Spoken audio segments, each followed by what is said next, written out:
All right, it's 7 o'clock. Good evening, ladies and gentlemen, and welcome to another edition of the Windsor Park Climate Conversation brought to you by the Windsor Park Neighborhood Association. My name is Martin Lukey, and I'm chair of the Climate Committee. Tonight, we're going to talk about geothermal energy. We think it is the missing link of the renewable energy portfolio that we're building in America right now. And we have a really great show for you. First of all, I want to introduce our co-host. There he is, Barrett Sundberg. And we also have Selwyn Pollitt, who is our director. And in the background, we have Drew Lukey, who is going to be forwarding questions from the audience. First panelist I'm going to introduce is Dawn Johnston. She is an MBA and an executive in the healthcare industry and a renewable energy entrepreneur. She started Clearwater Reserves during the pandemic to develop geothermal and solar energy projects and is currently ramping up a new division of solar parking structures in East Texas. Her firm's geothermal design received good reviews in a bid last year for a Department of Energy grant. Dawn is joining us from Tyler. Thank you, Martin. Pleasure to be here. Cheers. We'll talk to you about that Department of Energy thing soon. Okay. Kevin Kitz, professional engineer, is our next panelist. He's been a specialist in geothermal development for over 35 years, encompassing the gamut of geothermal power industry, from the subsurface to the power plant, including reservoir, drilling, design, and construction. His most recent effort is an innovation in geothermal heat pump systems, and Kevin is joining us shortly from Boise. And also we have Dr. Joseph Batir. He's an exploration geoscientist and the geothermal lead at Petrolern and hosts the Energy Transition Solutions podcast, along with a thing he calls Thermal Thursdays, where he posts on LinkedIn. He joins us from Dallas. Thanks for coming. Thanks for having me. I'm excited to talk with you all tonight. Cheers. So let's get right to it. Everyone in the audience is wondering the same thing. What is geothermal? Can anybody answer that easily? If you don't mind, I would love to take point on this and then have Joe kind of fill in the gaps since he's studied this a little bit. So I'm going to give sort of the layman's introduction to geothermal energy, if that's what's called for now. So, geothermal energy is basically the heat beneath our feet. And the earth generates a lot of heat, and we can convert that heat into power, into electricity. And so that, I think, is what the focus of this show was originally for. However, tonight, whenever Kevin joins us, and Joe probably can speak to this as well, there's many other approaches to geothermal energy, including direct use. Also you can use it in a battery format, a synthetic battery format, and we'll get into that as well.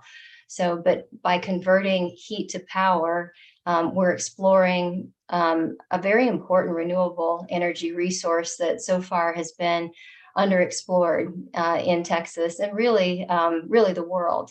But if we're not careful, the world is going to take the lead on it before we can get to it. So we're really hopeful that the oil and gas companies will use their current technologies to come along and help us with the pre-seed and seed funding that's necessary to do more testing. And I'll let Joe take it from here.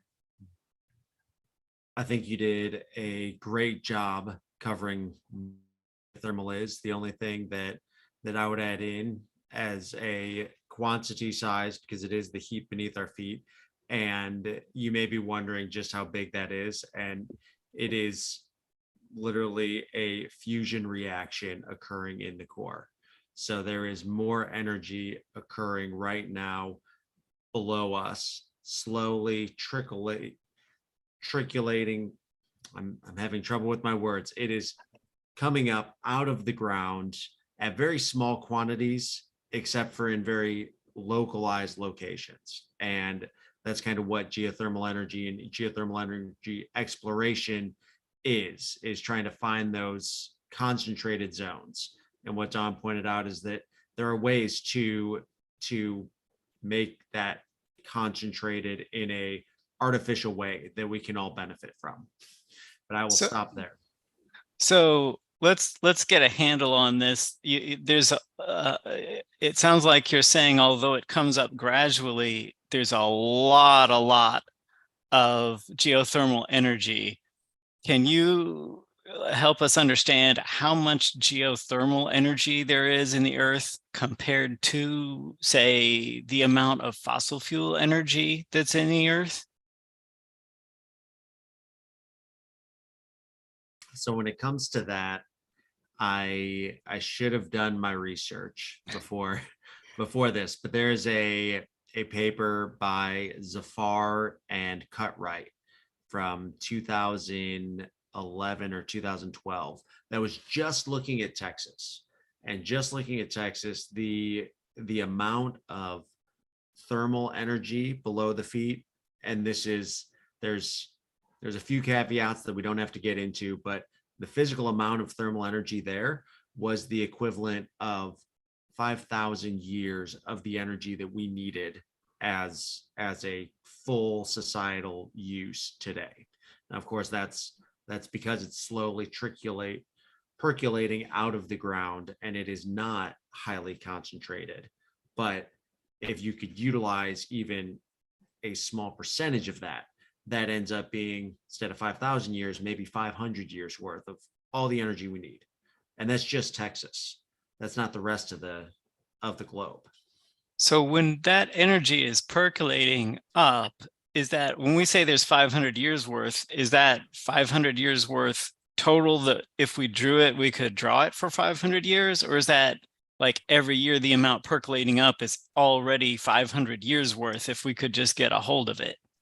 It would be the bulk 500 years. So if we were able to tap all of this, start using it, 500 years later, we would have used up all of the heat, and now it's all gone. But that's just the little bit that's under Texas, and we would have powered the whole world for 500 years. Yes. Yeah. And I know this is live, so don't quote me, but it's almost this astronomical amount of energy that is there. It's just asking that question. And this is kind of where we are, is how do we harness that? How do we concentrate it and utilize it in a productive, efficient, economic way?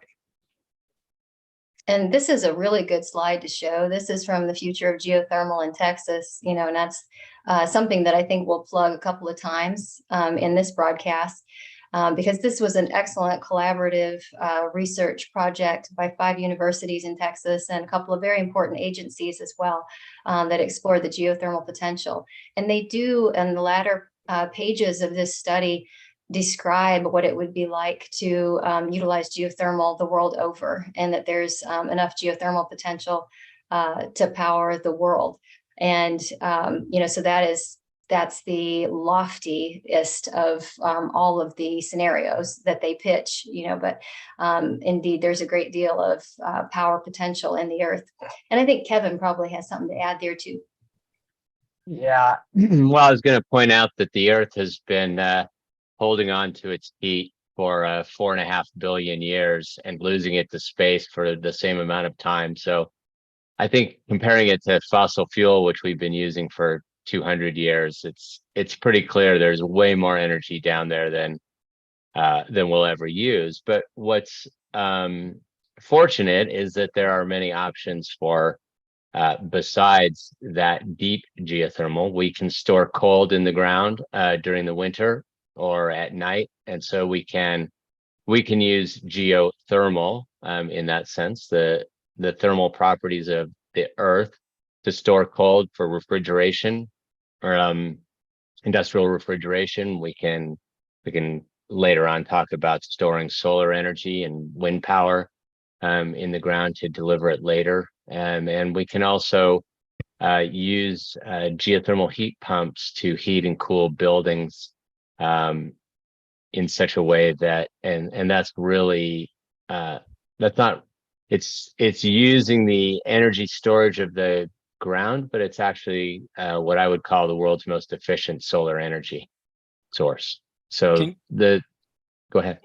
Well, this is a really good time because I've heard heat pumps and various things about heat pumps, mostly that they're good ecologically in some way, like 50 times, but I don't really understand exactly what it is. Can you explain a little more what a heat pump is? And if there's a slide we should ask for, mention what that is and give us a minute to pull it up. But what is a Yeah, heat pump? you can bring up the slide that shows the geothermal heat pumps in the house. But a heat pump is just a mechanical device for moving heat from one place to another. So we already all own multiple heat pumps. Our refrigerator is a heat pump.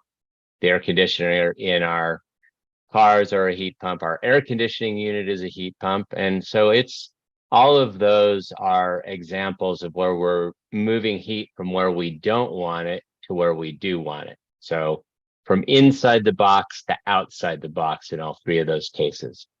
No, it's the one that shows just well, this is a good one. Okay. So we'll we'll just skip around here and be spontaneous. So this is geothermal. Let's go with that first slide. So we might as well talk about this since we're still in overview mode here. Go up one more slide. Takes a second. Okay, so geothermal is it's very interesting from a number of perspectives, and a key thing in thinking about geothermal is to consider the big picture. It's not just a device, so or it's not. It needs to be looked at in terms of the overall system in which it's being considered. So it's very job intensive. All forms of geothermal require a lot of jobs. They're very much in the local economy. It's a zero or low carbon technology, and it's a reliable source of energy because it doesn't ever come and go around the clock, independent of weather and all of that. And so if we just look at fights climate change, that aspect of it, and I said we have to look at it in terms of a system. Well, there are some geothermal power plants that emit a small amount of greenhouse gases, but because they're on all the time, we don't need anything else to create a reliable grid. So right now in California, they have a huge amount of solar, which is zero emission, but to integrate it onto the grid, they have to have a huge amount of gas turbines. Texas has a number of gas turbines as well to integrate it. And so we really need to look at the overall grid and recognize that all technologies have pros and cons, and that all of these green technologies have a role. And so the next slide then sort of goes through let's go ahead and click through a couple of there'll be a table with four categories on it. And this sort of defines what the different uses of geothermal are. So the coolest temperatures are up at the top, geothermal heat pumps, and they're operating in just normal ground temperatures. We can do direct use from geothermal. So if we drill deep enough, we can get out hot water.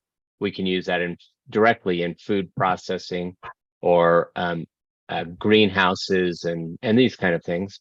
And if we get to a sufficiently high temperature, something higher than 260 Fahrenheit typically, then we can produce baseload power. And we can also do hybrids with other technologies, including gas and concentrating solar heat. So let me catch up with you in understanding of this, Kevin. Sometimes I think I'm representing well, I'm just kind of representing what I would be if I were a viewer here. Yeah, so no, this good. temperature you're talking about, are the humans creating this temperature? What temperature are we talking about here? Right. So that's a great question. So these would be, so the green, the yellow, and the red are all talking about natural geothermal temperatures that we would access through, projects like deep drilling or well, shallow for geothermal heat pumps. It's just the natural state of the ground that we're working with. So So just to be clear, are you saying pretty much normally the deeper down you go, the hotter it gets? And so you dig deeper, we can get like hotter water? Or is that? yeah, that's generally true. In what Joe was talking about earlier is that in some few places around the world, there's a conduit to the shallow surface, and so we can get very high temperatures at relatively shallow. Like But- in Iceland, for example, they got a lot of geothermal in Iceland. They're practically running the entire country off of it at this point, aren't they? Yes, Well, yes. it's almost like you're- both. Sorry, it's Go ahead. almost like you're suggesting the center of the earth is a molten core of rock. It's almost like that. Mm, And sometimes fascinating. it percolates up to the surface and is very easy to get, and the rest of the time it's just conducting through hot rock. And so so all three of these kind of temperature ranges, and the red is really up to naturally occurring is 500 to 600 degrees Fahrenheit naturally occurring. So how far down do you have to go to get to where it's that hot? No. Well, Joe can answer where that is in Texas. In California, it's 4,000 feet down. In Texas, it's probably 30,000 feet down. Joe, what do And you that's- say? How deep is it? I'm curious now. Yeah, to hit 500 Fahrenheit, or here that's approximately 250 Celsius. So I think this map is probably 7.5 or 8 kilometers depth map. So you can see down further west in El Paso, there are some areas that are starting to hit that temperature. And then as you move south, kind of towards Laredo in the Gulf Coast region, there are some areas that are starting to get to that temperature. So So- Joe, we had this fascinating discussion last night looking at this map, and we were just dying to ask you guys all about this. Is there realistic, I mean, given you can get, you called it baseload energy, given you can get that level of energy, I assume that means power the grid. Could one realistically imagine that you go to these places like Laredo and just northwest of Houston and sink some big old wells and hook this thing up to the grid, and we've got basically free power? So I'd like to take a stab at that real quick, if I could. Yeah. And if we could go back to the last slide that you showed for Kevin, because he's got a good stratification of the geothermal potentials there for energy. And between direct use and the electric power, there's also what's called a binary or low temperature geothermal option that involves using a working fluid like butane or pentane. And it's a less efficient process, but for the lower temperatures that we have at the depths that are available in Texas, closer to the surface, that could be a viable option for us for generating power. And that was the basis of a study that I commissioned SMU and Joe, as a matter of fact, here a couple of years ago when we looked at Upshur County for its geothermal potential. And part of that was included in the study that was just put out, The Future of Geothermal in Texas. So we were happy to contribute to that. But I think that that's an important one to include at the same time with the qualifier that there's varying efficiencies. I've learned a lot from Kevin over the years, and there's varying efficiencies with each one of these methods. And I would not say that the binary or low temperature geothermal is an efficient process as of yet, but that's what we're looking at, hopefully getting more seed and pre-seed funding so we can gather those efficiencies as we go through testing. I'm curious. So we're talking about drilling here to produce this kind of energy. And since we're in the oil and gas center of America at the moment, it seems like the oil and gas industry would be very helpful in building out this kind of geothermal energy system. And I'm assuming, Joe, that you're originally in the oil and gas industry, right? So I have definitely dabbled in the oil and gas industry. I think that would be the best way to put it. There was a period where I was doing both projects like the one in Upshur County with For Dawn, and also doing traditional exploration, looking at the Eagleford, which is basically that hot band in the Gulf Coast. That's kind of the Eagleford trend, and then also some work over in the Permian Basin. So yes, there's definitely overlap, and a lot of the data that was used for this study here, the future of geothermal in Texas, a lot of the data from, I think it's chapter 3, where we look at the actual resource. A lot of that work was stuff that I've contributed to over the years. A lot of that data is coming from the oil and gas industry and various wells and various plays that have been produced over the years.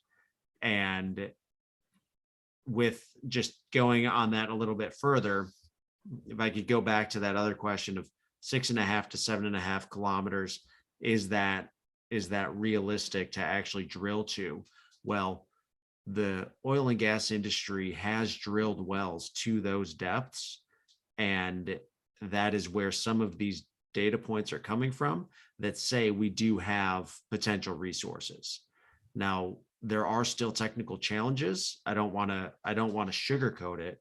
We do have technical challenges to actually produce sufficient waters from those depths to actually produce power. But based on the work you can see in chapter 3 and based on other past work, there are wells that are drilled deep enough. There is temperature and the heat resource that is down there, and we can drill to depths that'll get us to the 125 to 150 degrees Celsius. So it's not the 500 Fahrenheit that Kevin's talking about. That's the very efficient part, but it will get us to about that 260 up to about 300 Fahrenheit, which is the lower efficiency binary system that Don was talking about. So it sounds like we have places in Texas that can draw a lot of power if we get the technology right. And Don, among other people, you're actually working to prove out and demonstrate the technology we would need to do it. Am I hearing this correctly?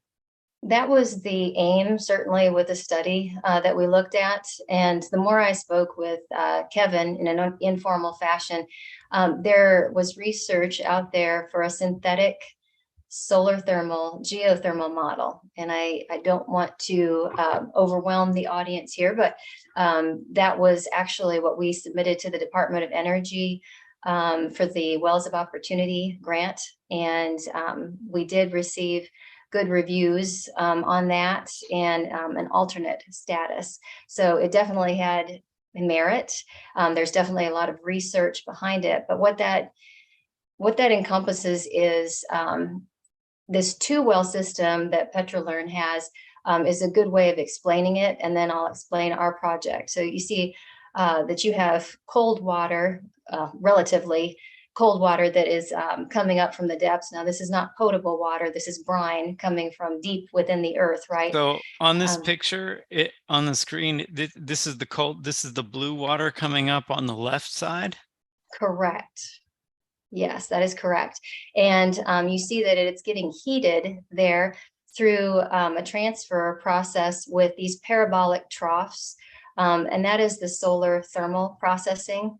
So are those big mirrors? What are those exactly? Yeah, they're like in a parabolic shape, but that's what they do is they concentrate the sun's energy into what you see. There's like little yellow stripes through there, and that's a fluid that gets conducted, a solar thermal fluid that is conducting temperatures of up to 700 degrees Fahrenheit. It's quite concentrated. So there's a lot of heat transfer potential in this method.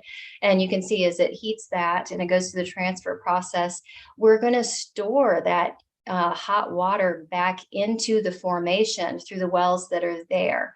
So that is the 2-well system that has been theorized and well written about. Kevin's name is on these research papers also. So for our project, it's So similar. wait, before we do your Yeah. project, let me make sure that I'm caught up with you. Okay, This was a topic of That's a lots lot. of discussion yesterday evening. how does it So- work? How does this work? Well, Yeah. So it's a couple battery. couple It's questions, storing. if I may. Do So it, Barry. first off, you talk about the formation and the wells. Are you starting with old oil wells in the first place that were already used for oil? No. They're not as efficient because they're narrower to use oil and gas wells. And geothermal wells tend to be wider in diameter, as Joe was mentioning, to get the flows that you need for the amount of hot water running through the conversion to electricity.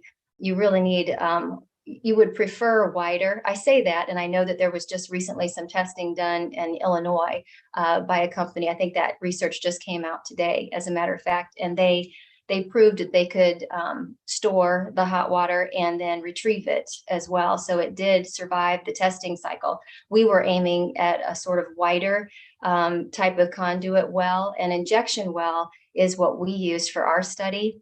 And that was a well that's provided to us by East Texas Saltwater Disposal, actually.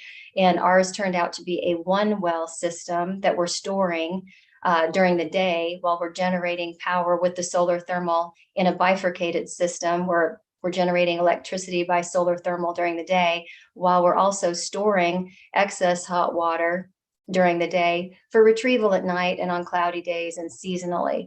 And so that was our model. So a one well system did prove quite challenging, because this is the research right here, is the two well system.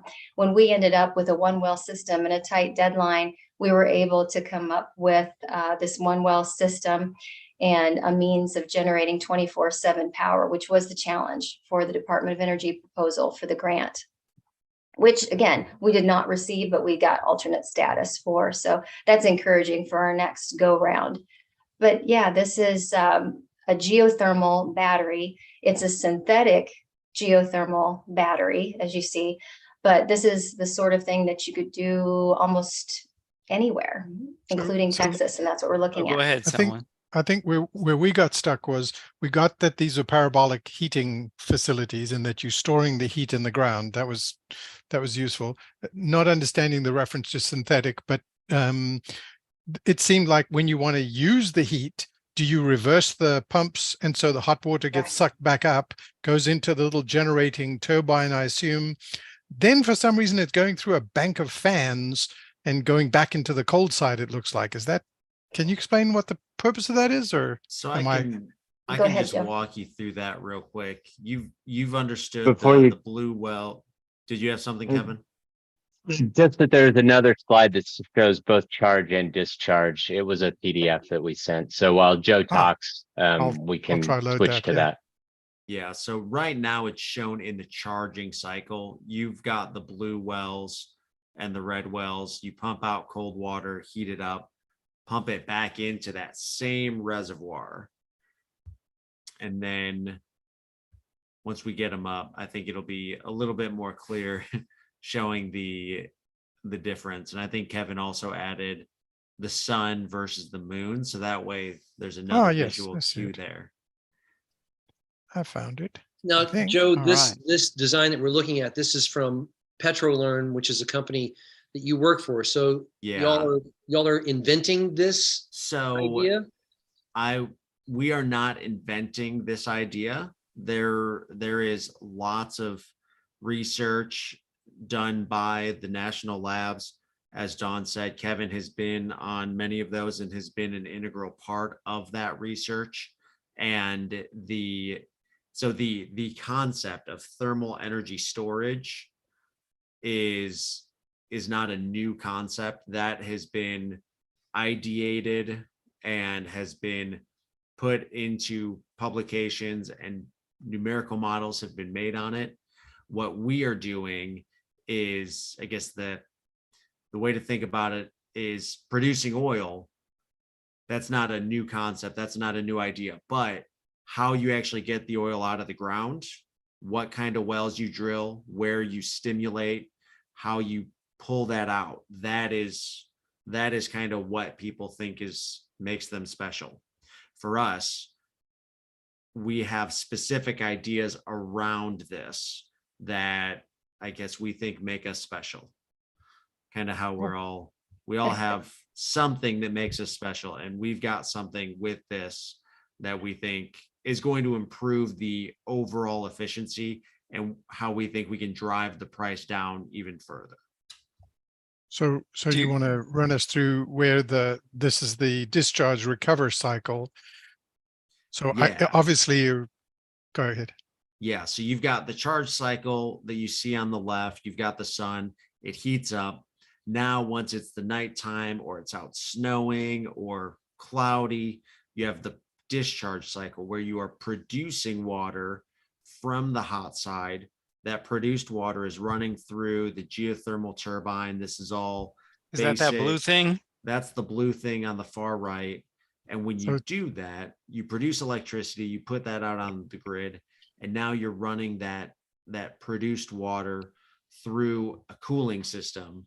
This whole section with the cooling fans and the geothermal turbine, that's all just kind of, it's more or less off the shelf, traditional geothermal equipment.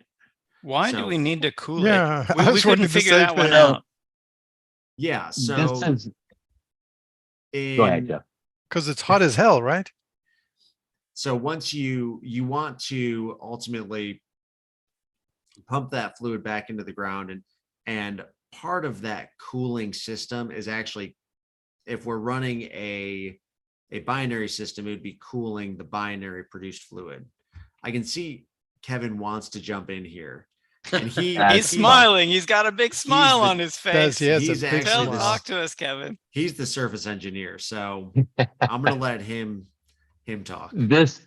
This is a cartoon that would get any mechanical engineer in a thermodynamics class a big fat F on their paper. This is not a real power plant. Well, you have to This is understand, none of us so- are thermal engineers Exactly. here, It's- so we're fine with that's- that. And you're letting all out the- the secret. We'd have never known. We have never known. No, this is just the idea. What we're really seeing here is the idea that we're going to use the heat from the geothermal in the power plant. So any power plant, whether it's a natural gas power plant or nuclear power plant or a geothermal power plant, if it involves heat, most of the heat is going to have to be gotten rid of. Only a small percentage of any heat that goes to a power plant turns into electricity, and the rest has to be gotten rid of. So that's the big concrete towers that you see at nuclear power plants, for example. That's to get rid of the heat that isn't useful for electricity. It has to be there to begin with, but you can only turn part of it into electricity. So this is one of the big advantages of photovoltaics, if you let me finish this one idea, Yeah, go ahead, please. is that they don't have any thermal. They don't have that thermal conversion cycle that's just a direct conversion to electricity. The same thing with a wind turbine. And so this is a big factor in what drives them to be such a low cost as the power that's sold. So Gotcha. this is very representational. And the other thing that's important to remember is we're not really, even on the charge cycle, that geothermal power plant is running all the time.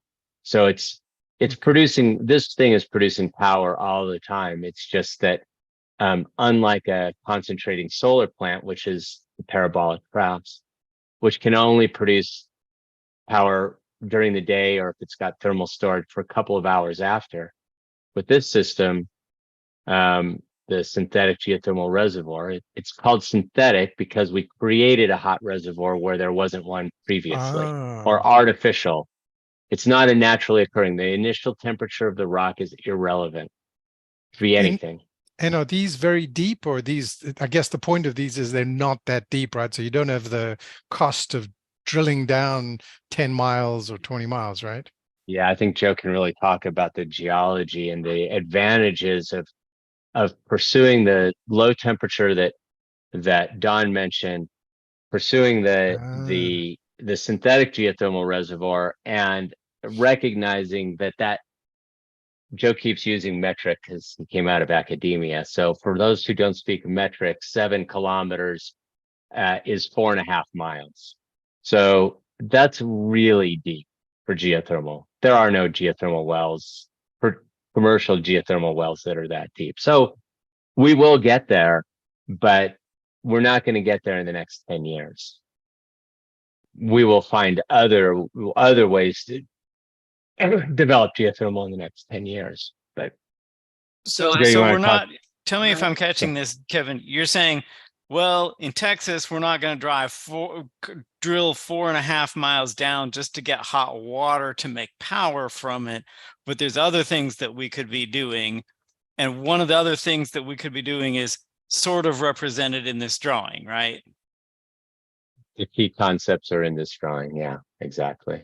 And this is Exactly. one of these battery examples that Dawn was originally mentioning in a sense, or no? Synthetic geothermal battery, in essence, is what this is. Yes. And we're calling it synthetic because we're making it hot and putting it there. Nice. So did And- we just dig down a couple hundred yards and dig out a hole down there for the hot water, or what's happening there really? So I'll jump in there. Where this is, I'm going to go back to the metric system. It's approximately 1 kilometer to about 1.5 kilometers. So on the order of, say, 5,000 feet. That's about as deep as it is. And what this is, it is almost as close to a sandbox as you can get. That is the ideal scenario, where you've got high porosity, high permeability.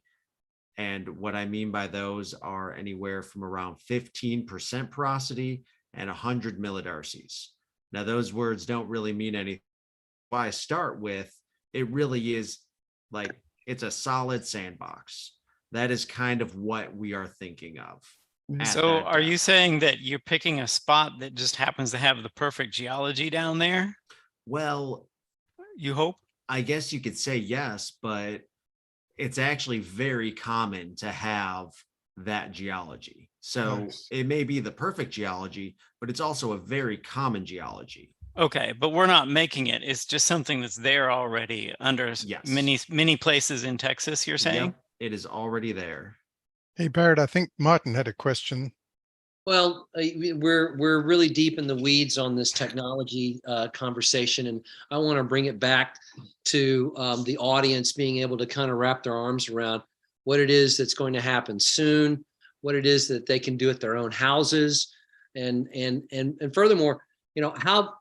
When I first talked to Kevin about being on this program, he said Texas is set for being geothermal, and so I'm assuming that these things that we're talking about are really not far away, or are they? I mean, are we a long way from this? Are we 5 years, 10 years? How long does it take to build one of these systems? I'm kind of curious about what our time frame is for doing this. Well, I can tell you from, if you don't mind, from my perspective, as trying to get funding for these projects, it's not easy at all. And so the Department of Energy would be helpful, but then trying to find, again, it's not Series A, it's not Series B funding or C, it is pre-seed funding. You're doing research, testing. You're not sure, if these folks are going to get their money back, and there again, that begs the question, could oil and gas get involved in this sooner rather than later, since they do tend to have the funding and the potential backing. So go ahead, Joe. I was going to say from a idealistic scenario, if assuming all of this works, because as far as each individual component, drilling wells, we've been doing that for 100 years. Producing power from a power plant, we've been doing that for 100 years. Granted, it's changed a little bit, and also drilling's changed a little bit. So each component of an SGR is already figured out. It's just a matter of putting it all together. So, and there are still challenges, but assuming everything works right, we can drill wells fairly quickly. The commissioning doesn't take that long. So if we had a some billionaire who had ranches in West Texas and wanted to put this in, I would give it, I mean, best case scenario, we could probably have one built in 5 years. But we need the funding first, right? So there is still a lot of caveats there, but it's And- not that hard as and far what- as timeline. Yeah, we're hearing like Jamie Beard's, posts on LinkedIn and such. She's talking about in her TED talk that the oil and gas industry, it's a total no-brainer, right? For them to say, we make energy, we're causing some pretty serious damage. Maybe this is a good way for us to clean up and make big money using our technology. Do you see any chance that that's moving forward, or is that a pipe dream that they're just stuck in their ways and not going to happen? I think you do see that, and I'll just point to the kind of the obvious public signs with the most recent drilling. One of the most recent FOAs was, and that stands for Funding Opportunity Announcement, money from the government to prove out a technology. This one was making drilling faster. One of the companies that got funded was Oxy to do a project up in Colorado. So that is one where it's a very large, well-known oil and gas company who is applying for government funding to do these projects. And then you can see other groups like Neighbors Drilling investing in a company, Sage Geosystems, and Chesapeake Energy investing in Criterion Energy Partners. So you start to see kind of this, to me, it seems a little bit like a trickle right now in oil and gas dipping their toes in. But I think that trickle hopefully is just a little piece of a tsunami that is coming from the oil and gas industry into geothermal and our next green drilling boom. It sounds kind of like the early 2010s when people were wondering, are people really going to build commercial solar energy projects? Are people really going to make money on these wind farms? Is it really going to happen, or is it just a dream? And then 5 years later, they were breaking ground, and now there's bunches of them around this, in covering parts of the state. Is it realistic to think that this part of the energy and heating industry would heat up like that, so to speak? Or is that a maybe if the projects to test it are funded soon? Well, I would like to give you one other example that's much closer to home, and that's the frack gas and frack oil, which in that exact same period, I don't remember the number, $500 billion of private money got invested from 2010 to 2020. Something amazing like that.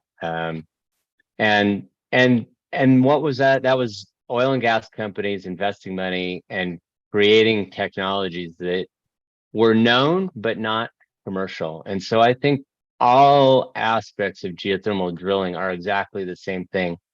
Geothermal is about underground reservoir management, oil and gas core competency. It's about drilling wells, oil and gas core competency.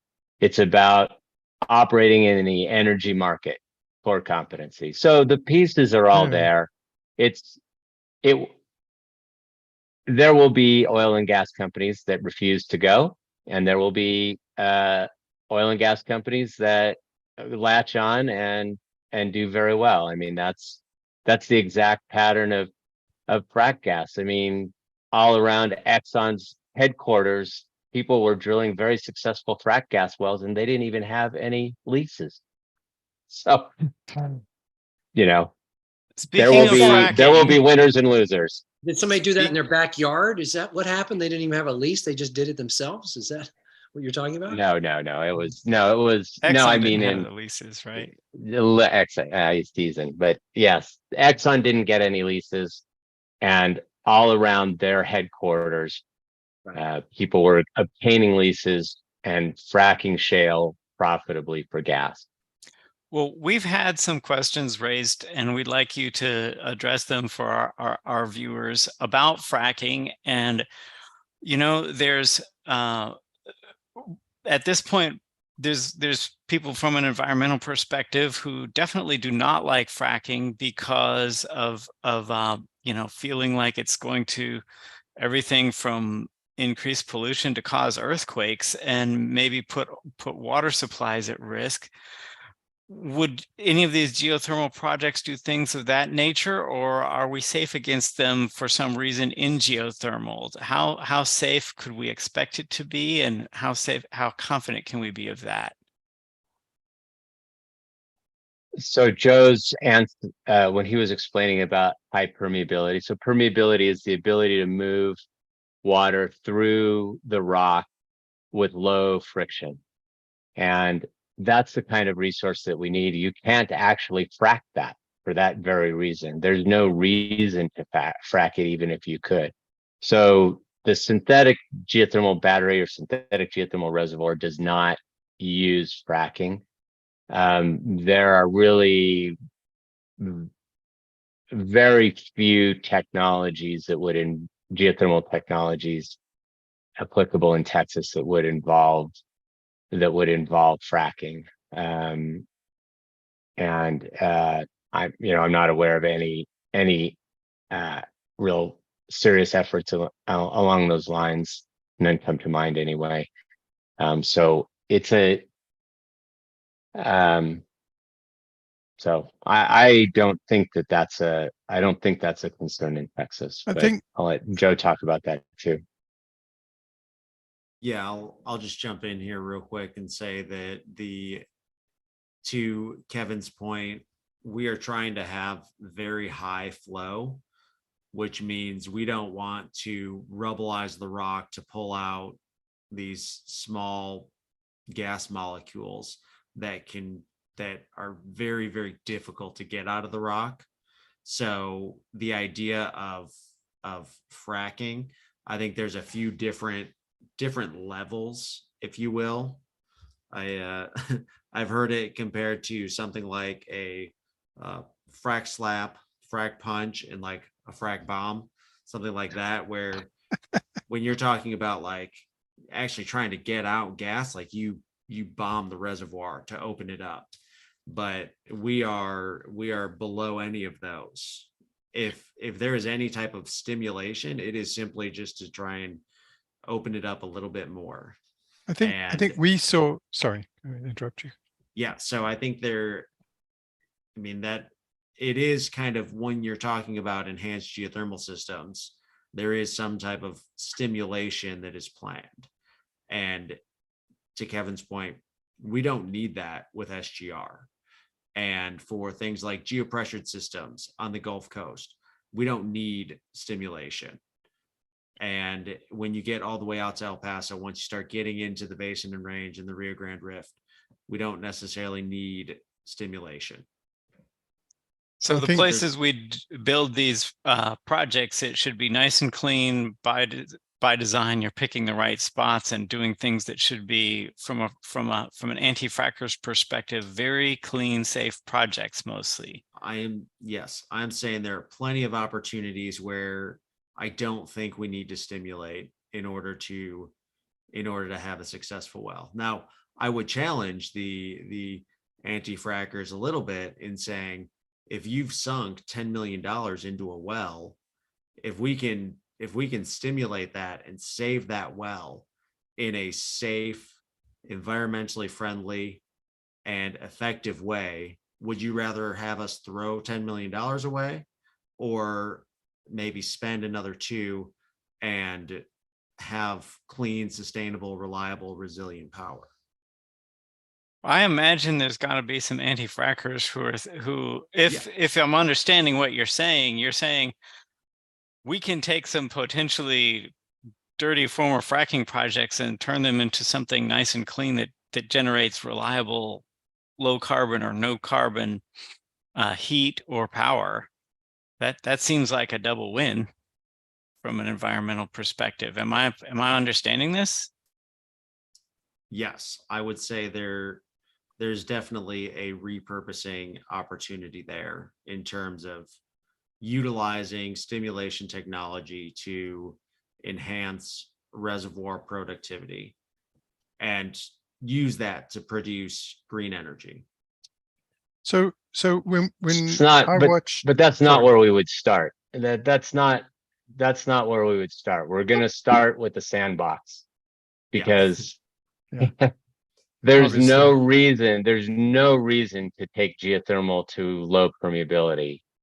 Geothermal has to have huge amounts of flow, and fracking by its definition, it's in shale. It is the exact opposite of what's required for geothermal.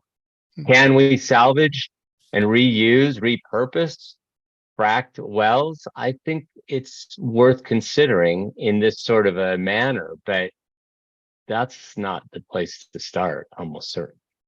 The Yeah, I think wells are they're designed for purpose, and this isn't their purpose. Yeah, I think the TED talk that Jamie Beard did talked about that there are cases where using the fracking technology, the horizontal drilling, and I know nothing about these things, right? But I heard things like that being mentioned can really help, and and that was one of the things she was pitching as to why the oil folks would be such good candidates. It's interesting to hear. I mean, clearly it's not necessary from what you're saying. It's useful in certain places where there's extremely hot rock naturally occurring and no permeability. This is how Okay. you would get there. And so, farther west, Nevada, New Mexico, Utah, California, there's lots of shallow hot rock, and this could be a way to get it. And I think this is where Joe's definition of different types of stimulation is to get gas out of rock. He said you have to rubblize it, but to get heat to move through rock, you only need a pathway of cold water, and the heat will move over. And so it's a very different type of stimulation. It doesn't need to be nearly as extensive to achieve heat transfer.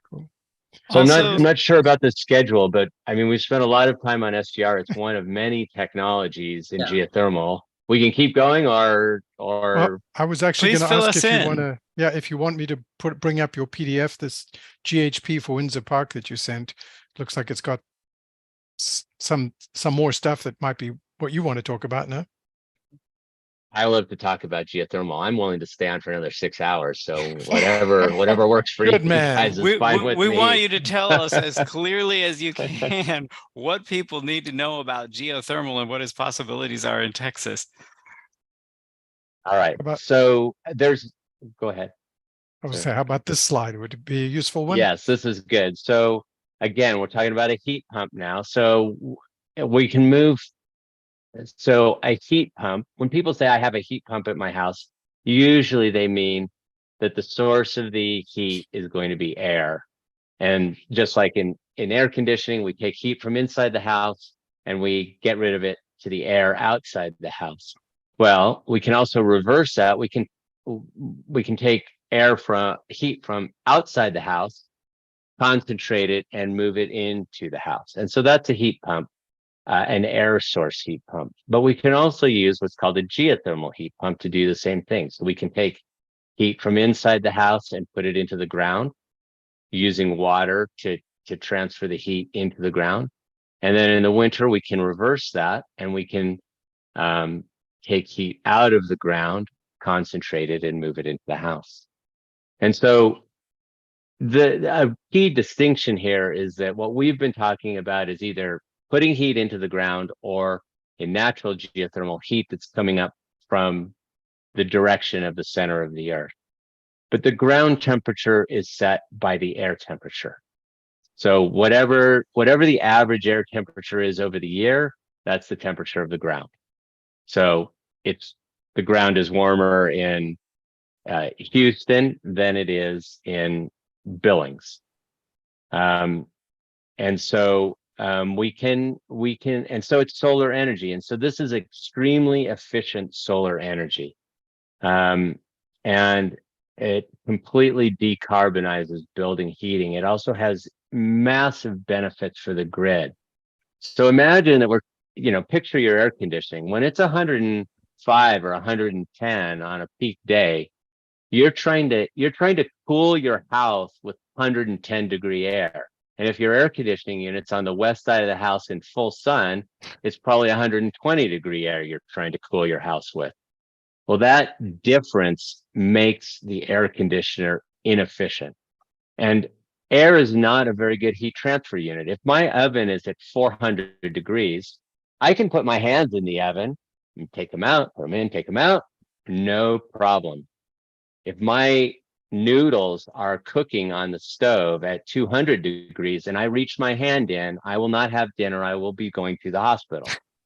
That's the difference in the heat transfer capability of water and air. Even though the air is twice as hot, it makes no difference because it can't transfer heat very well. Well, if the whole point is heat transfer, air is a terrible thing to be using.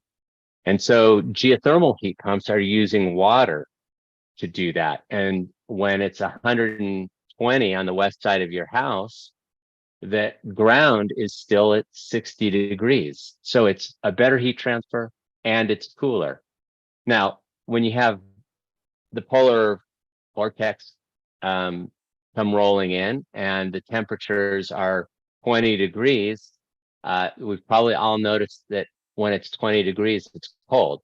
So that's not a very good time to be getting heat out of the air and trying to put it in the house. Well, guess what? The ground is still 60 degrees. And so it's very easy to move heat into the ground and it's very efficient. And that gigantic peak that happened during the polar vortex, it doesn't ever happen. Because the heat pump doesn't need very much electricity. And in the summer, when it's really hot and the grid is strained, that doesn't happen either, because on that really hot day, a geothermal heat pump only needs half the power of the traditional air conditioner. So that cuts the peak in half. What does that mean? Well, that gets rid of batteries. It gets rid of transmission. It gets rid of the need for building new power plants, whether they're fossil fired or green, doesn't matter. It cuts it. And the Department of Energy has a study that's going to be coming out in the next few months that's really important to look at. It shows gigantic reductions in the cost of the grid, even if we never decarbonize anything in the country. If we choose to decarbonize, the value of geothermal heat pumps to the grid goes way up. And of course, it's still decarbonized in buildings as it does so.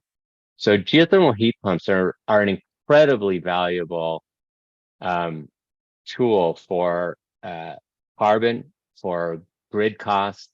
And grid costs is the most important thing that we can do for environmental and economic justice, because all of us look like we can afford our power bills. And if they go up by 20%, we don't like it, but we can probably afford it. But for people who are struggling to make ends meet, that going to green power and driving up the cost of electricity is going to be a huge burden to them. And so geothermal heat pumps address that. They lower the cost of power on the grid. So even if you don't have a geothermal heat pump, you still get the benefit of somebody else having the geothermal heat pump. That's phenomenal. There's no other energy technology that's like that. So should individual homeowners be trying to install heat pumps at their homes, or is this something we should focus on at a different scale? What should people be thinking here?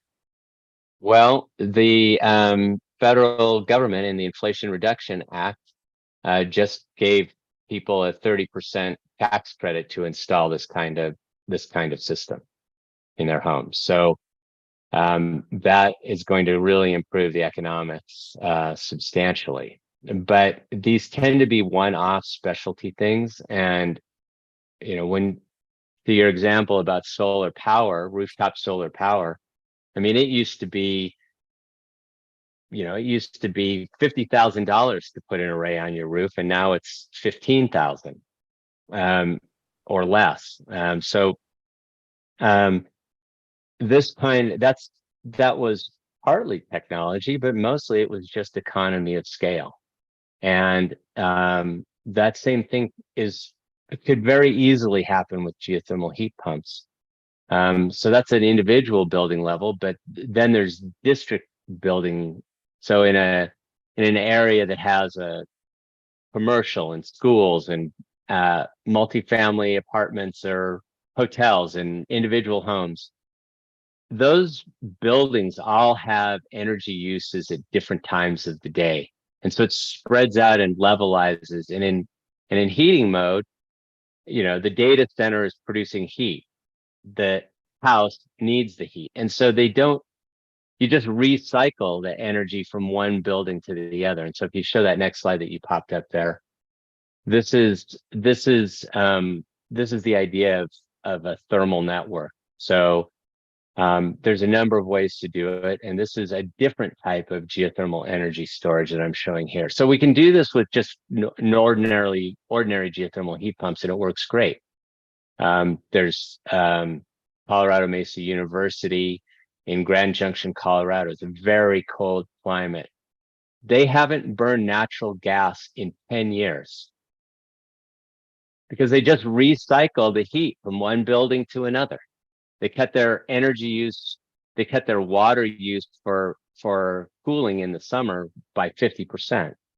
So these are really huge benefits. And those benefits are even amplified more at the grid level. So the idea that I'm showing here is that one of the challenges that we just mentioned is that geothermal heat pumps are well, let me pause there. I'm on a rant. So let me pause and see if I've lost everybody. Yeah, I've got a few Well, questions. first of all, we are running out of time here. We actually are past our 1 hour time frame. But my question with this idea is, are we connecting an entire set of houses in a neighborhood to this system that you're suggesting here? Is that how you do it? That would be one option, yes. It's also possible to do the same idea on an individual house basis to reduce the capital cost of the individual units. Okay. So you mean you could, like, where you bury the pipes in the ground, you could have one field where they're buried shared by a group of houses? You could do that, or you could just do an individual house. The idea here is that we're going to use an air source heat pump again, but we're not going to use it. We're going to store cold at night or in the morning when it's cool, and then recover it. So we store it at night and we recover it during the day. And so this makes the whole system more efficient. Or we store the heat during the winter and we store the heat when it's warm and we recover it when it's cold. And what this really does, this is showing what would be a very large system, but you can take this same principle and apply it to an individual house. It does sound like an expensive thing to do at an individual house as it stands right now. It is, geothermal heat pumps are expensive for individual houses, but it's because so few are done. In Idaho, they do something like 10 a year where I live. So the more we do, the better it gets, right? Yes, exactly. And the missing piece is that we're trying to justify this on the building energy savings when the bigger benefit is to the grid and the utilities aren't incentivizing it. Right. So I think that a utility could actually pay for the entire underground infrastructure, and it would lower everybody's rates if they did so. So a sweet spot would be if people got their city council to get the local energy utility to focus on it and make a move like that, kind of like what Austin Energy did a few years ago in making what was at that time one of the biggest purchases of solar power, partly to spark the industry, but it would be a much more direct savings within the city. And that would be all local jobs. Wow. It's like a local jobs program. Let's call the mayor. There should be other places around the country that ought to get on this. There should be. It's a fantastic opportunity for local government because it's tax revenue. Every hole is manufactured locally. You cannot import a container of holes from a cheap overseas. They don't have cheap Asian holes that you can No, just no, order and get shipped you over in a can't get 'em at- container ship. I saw you I saw a cannot- comedy video on that topic yesterday, but point well taken. So how about, like, I know we're out of time, but I got to, if you're looking at somewhere like New York City, which is densely packed with buildings, can you realistically do something like this? I mean, you just go bore holes under the buildings, or is Well, this just not a this good particular fit? idea is of GABES, which stands for Grid Amplified Building Energy Seasonal Storage. Guess who's an engineer? That is the worst marketing name I've ever Oh, heard in this. Gabus. And it's Do it's you mine. pronounce Oh, that well, let's say Gabus? GABES. Gabes. Yeah, Oh, I'm sorry. Okay. that's all right. That's that was my son's suggestion on how to pronounce it. Okay. Um, Nice. So because you can store energy diurnally, this Right. is going to be much more Is that at night? successful. Yes. it's Between stored day at and night. night. Yeah. Yes, right. And you can store for multiple days, or you can store for seasons. It all depends on how deep and how many and so on, how you drill that. And there are technologies that have been developed for going to going to a spot of land the size of a parking space and drilling 7 geo exchange boreholes to up to 1,000 feet deep from one parking space. So yes, we can Oh. definitely do this in New So York you don't City. need any room, really. Wow. It turns Wow. out that every building has land under it. So at least every building that Fancy I've come that. across so far. Well, I think if you're in Venice, there's probably less There's So the does case, less, this but need to be underneath the done at water. the design stage, or I mean, No, can it's you completely, rehab? It's it a ha- it- retrofit idea. it is suitable for retrofit. Absolutely. Wow. And so, Austin Energy, this is a fantastic opportunity for them to lower their costs. I think they should go to Windsor Park and have an aggressive program to do that. I mean, I think just we a need to few get miles away. Yeah, we're going to there's get the world's marketing largest- Go ahead. We're going to get the ahead. marketing department to work on your slide, though, and your name. But Yes, I think thank you're you. right. I think you're spot on. I think when we get this rolling, we're going to have local Gabes. contractors like Elon Musk stepping up and saying things like, "Oh, I have a company that can drill holes." We get a little the competition boring going. company, right? He's in Texas somewhere, isn't he? He's here in Austin. He's a No, big- but the He's boring company is practically our out neighbor. the boring company is out in Bastrop or something. yes. He's out boring big holes. So I guess the key to this system, though, is it's the batteries, right? It's what Dawn talked about at the very beginning. It's the battery, It's- right? Storing. This is That's the a magic. low temperature battery instead of a high temperature battery. Wow. It's And not we never a got battery to- in terms of like difficult chemicals. It's just a battery in that it's a system that stores energy with like clean water in the ground kind of thing, right? Or- Yeah, it's a battery in Thirsty the sense water. that an ice cube in your drink is a cold battery. It's Yeah. you've created a store of energy and then you're going to use it somewhere else or sometime else. And it's also not one of those batteries that gets manufactured in somewhere in Asia and gets shipped over on a. It's not. Right. There's zero environmental damage from this. Zero. Even the earthworms are not going to get crushed. I mean, you might crush some earthworms, dude. I'm going to go with zero. Okay. Earthworms are not. Well, that's a pretty encouraging number there, Kevin. That's hard to beat. So It is let's hard to beat. let's do a wrap up here because we're way past our time. Dawn, I wanted to get back to your project that you were talking about. That seems like something that could be done in every county in Texas. Is that kind of how that might sort out if you can get the funding to do this project you're talking about? Yeah, and we'll stick to the areas where we've actually explored what is in the subsurface, but if the permeability, is such, and if we can get the water back, all of this needs to be tested still. And, so we're looking forward to, if we can get a Department of Energy grant, which we will try again. They come around every 18 months, 2 years or so.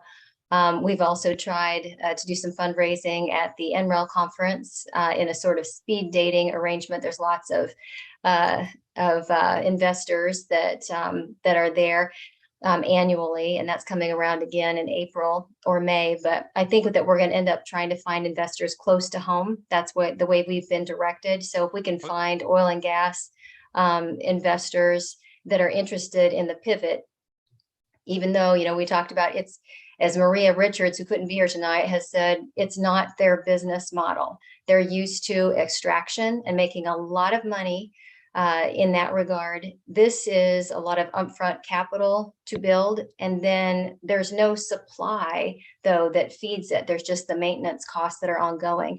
But your ROI is definitely lengthened with this type of what we're suggesting here. So if you think about what an oil and gas company is, as huge as they are, it's like trying to turn a ship, and it's very difficult for them to pivot on this type of business model. So appreciating that, but also wanting to be as inclusive as possible and offering that. And I know that part of this show is angled towards potential legislation in the future, and would certainly encourage that if there is legislation that promotes the testing and the feasibility of this type of technology to evolve, we need it.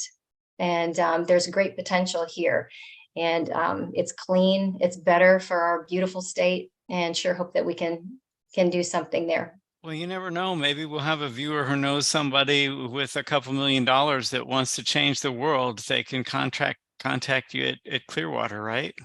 That would be absolutely amazing. Yes. Well, also, how many million are you going to need, though? Do you want to make a clear ask right now? Because we've got viewers making comments, by the way. Okay. Do you want to make your ask? What are you after? 10, 20, 100 million?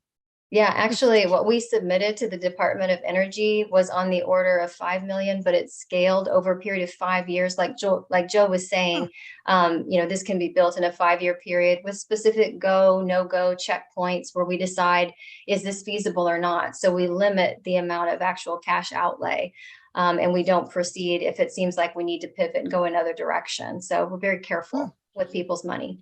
Seems like an easy take. Go ahead, Martin. Yeah, well, I was curious, Joe, about y'all's project at Petrolern, and where that is now. It's on the drawing board at this point. Are you actually doing any building of these things on a small scale, or? Yeah, so I would say that we are in a similar position to Dawn, where we are promoting the ideas. We are building numerical models associated with specific designs around it. There's our beautiful website that definitely needs to be updated. So you can go there and find some stuff out, but definitely be watching for an update. Yeah, so I would say we're in that modeling phase, trying to optimize from a hypothetical standpoint, but always looking for the opportunity and those industry partners who are interested in running a demonstration project. So somebody like Dawn, who has a well, who has the commitment from an operator who is excited to go out and do a project. I think those are the types of people we're looking for and looking to partner with.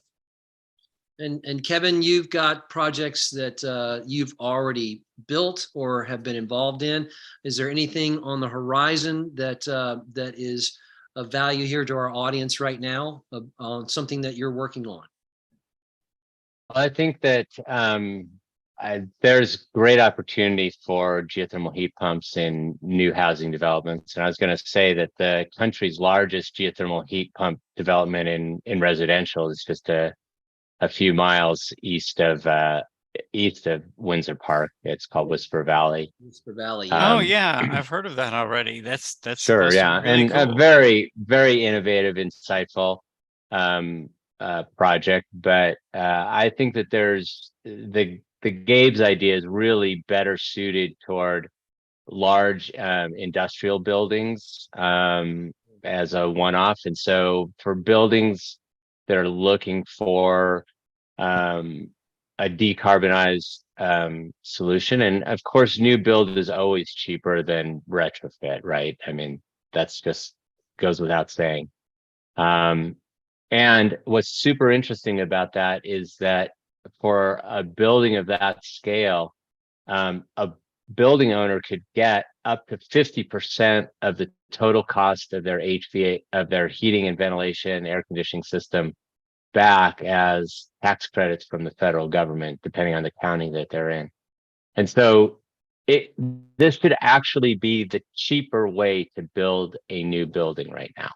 There's no reason to not be building new buildings with geothermal now. It is cheaper on a life cycle cost. If you're a build and flip, it's not going to be. But if you're a maybe. But if you're going to build and own, this is going to be the cheaper way to build.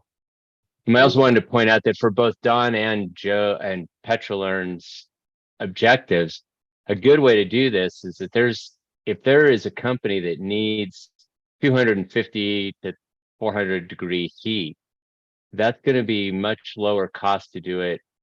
This is going to be a better way to do SGR than power, because it only converts part of it. So there's great opportunity. When will the oil companies come? The oil companies will come when there's a market.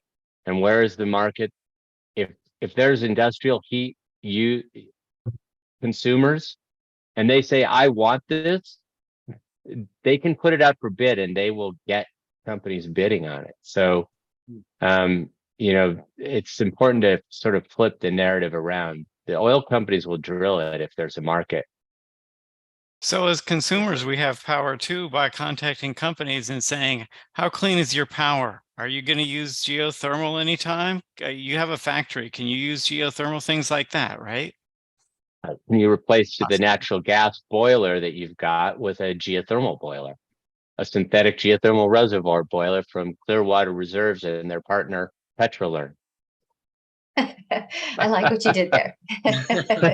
Good pitch. Nice. You've been taking lessons from the marketing department. Nice work. So Close the sale. In summation of this idea of geothermal, we've got a lot of different things that can happen with it. There are a lot of different things that have already happened. There are different applications that we're bringing to bear with research, and that in the next, well, let's say 10 years, we're probably going to see application of it on a much larger scale. And once that starts to show its savings to the people who are building it, it'll probably catch on, and that will be one of those things where it'll just have a tipping point, I'm assuming. Yeah. And to try to help you, go ahead. Yeah, go ahead. No, go ahead, John. Okay, just to try to help summarize a little bit too, with geothermal electricity production, we do want definitely more renewable energy. But with what Kevin is suggesting here, as he's told me before, rather than megawatts, what we're going for with Gabe's is negawatts, N as in Nancy. So, if your heating is 40%, if your heating and cooling is some 40% of your energy needs, and you don't need that anymore because you installed it and your home is self-sufficient. You need less power. So it saves all that energy that's already on the grid. So really there is an imperative to do the Gabe's approach, or just, a ground source heat pump, for your home. And that will grant you negawatts. And it lasts forever, basically, right? I mean, Joe, isn't there one that was, the first geothermal was built like 115 years ago and it still operates in Italy? Yeah, I believe it was 1906, Laudarello. I'm pretty sure that specific plant is no longer operating, but they are producing plenty of power from the Laudarello geothermal system. Yeah, I think what happened was they built a small one and then they just kept building it bigger and bigger on that same site. Yeah, new technology, new ways to actually harness that heat and convert that to electricity. So yeah, it has just been, it started at, I want to say it was a 10 kilowatt steam engine was the first thing that they installed. And now Kevin may know better than me. I think they're at like 700 or 800 megawatts. Somewhere hundreds anyway. Yeah, hundreds of megawatts coming from that field. So back to the climate crisis for a second.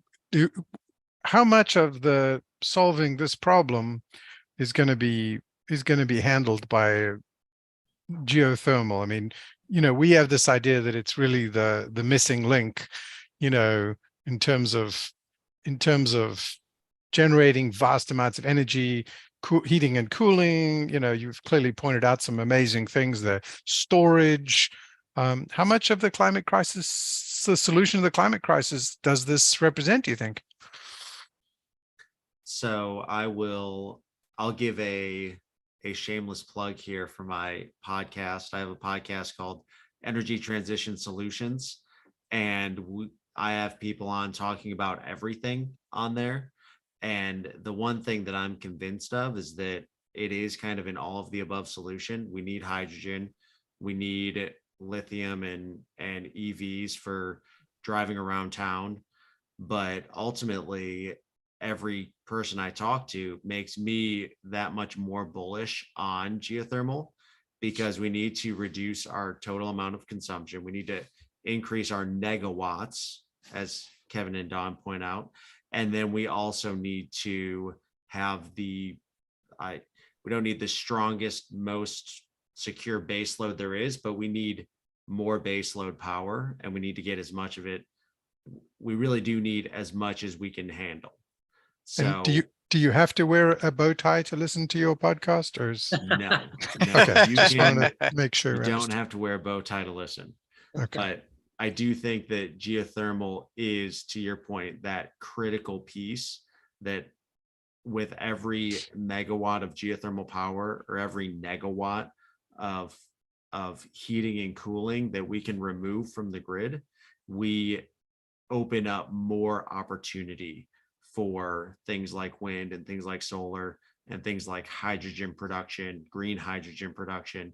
And that ultimately opens up the ability to further decrease our environmental footprint.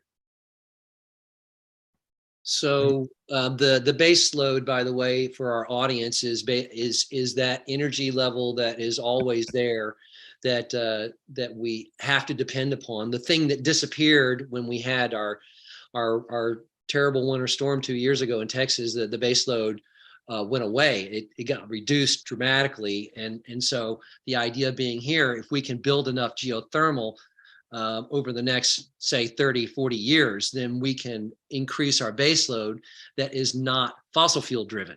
And that's basically, I think, the idea here ultimately is to have fossil fuels removed from our energy systems, and it be the triple threat, the geothermal with the solar, with the wind, and those things together can produce enough energy for us to use in conjunction with the negawatts that you're talking about, in terms of, hey, we just don't need as much as we used to. And so I think that's the actual answer. And that's why I call it the missing link, is it's the thing that makes it permanent. So I really very appreciate effective. Job done.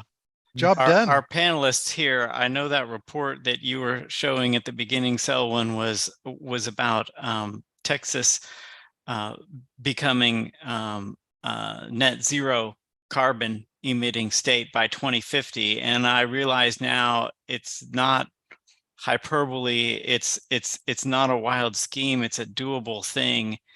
And I thank all of our panelists for getting the ball rolling on one of the key parts of making it actually happen. Thank you all for being here. Enjoyed it. Thank you very much. Pleasure. Yeah, absolutely. Thank you all for joining. hey, we'll reach back out to y'all in the future, maybe in a year or so, and see where we are with projects, and keep on this. And by the way, we've got, not just city council members who are watching us, but also we've got congressmen. And so we will be taking this to them to see where we can get some policy to promote this idea. We know that the Inflation Reduction Act did a lot of things for climate change ideas. The 30% that Kevin was talking about in terms of a house, a homeowner actually building one. Kevin, that's a 30% rebate in your taxes, I'm assuming, is how that works. So anyway, I think that an all the above scenario is the only way that we can approach the climate crisis. And this is probably literally the most important part, is the geothermal. Thank you all for being here. Thank you in the audience for sticking with us this long. And we'll be back again in a couple of months with another program on the Windsor Park Climate Conversation. Good night, everybody.